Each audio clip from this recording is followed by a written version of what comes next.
Israel mengumumkan pasukannya telah menyelesaikan operasi militer selama sebulan terakhir di wilayah jalur Gaza, bagian tengah dan selatan. Militer Zionis mengklaim telah menewaskan lebih dari 250 militan Palestina dalam pertempuran tersebut. Adapun wilayah yang dimaksud adalah area Han Yunis dan Deir al-Balah. Juru bicara militer Israel mengatakan bahwa saat ini tidak ada operasi militer lainnya yang dilakukan di kedua wilayah tersebut. Beberapa warga juga sudah mulai kembali ke Han Yunis dan menyaksikan rumah-rumah hancur hingga mayat membusuk di area-area terbuka. Warga Palestina yang kembali ke Deir al-Balah juga menyaksikan kehancuran serupa. Analis Israel Avi Ashkenazi mengatakan pasukan Zionis Israel atau IDF berada di ambang tenggelam di lumpur Gaza. Pasalnya pada bulan Agustus 2024, 15 tentara Israel tewas dalam pertempuran di Gaza dan utara dengan front Lebanon. Bulan ini dianggap paling berdarah bagi IDF. Ashkenazi juga mengkritik kegigihan Israel dalam mempertahankan koridor Philadelphia yang menjadi pokok perdebatan utama dalam negosiasi gencatan senjata. Ia mendorong para pemimpin Israel untuk mempertimbangkan alternatif keamanan untuk mengakhiri negosiasi. Selain itu, juga untuk membebaskan para sandera dan menghentikan tembakan terhadap warga sipil. Kasus pelecehan seksual yang dilakukan tentara Israel belakangan ini semakin meningkat. Pada 17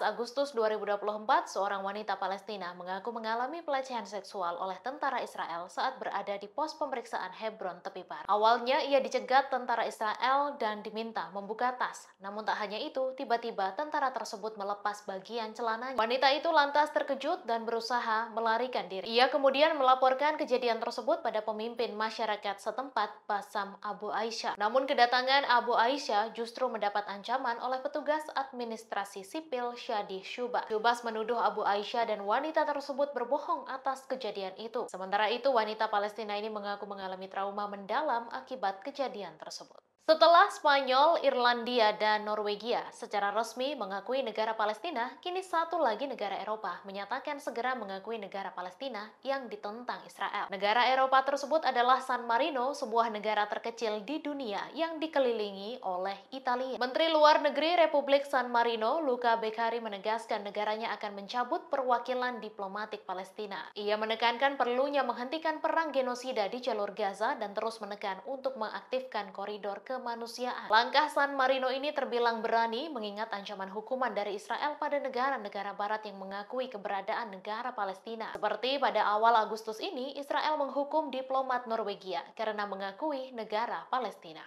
Hamas mengecam serangan militer Israel yang sedang berlangsung di tepi barat. Hamas menggambarkannya sebagai strategi Israel untuk merampas tanah Palestina seusai mengusir penduduk secara paksa. Diketahui sejak Rabu dini hari, tentara Israel telah melancarkan serangan militer besar-besaran dan berkelanjutan di kota-kota Tulkarem, Jenin, dan Tubas di tepi barat utara. Sebanyak 19 warga Palestina telah tewas akibat serangan mematikan Israel. Mahkamah Internasional atau ICJ menyatakan pendudukan Israel melanggar hukum internasional. ICJ juga menuntut evakuasi semua permukiman di tepi barat dan Yerusalem Timur. Download Tribun X sekarang, menghadirkan lokal menjadi Indonesia.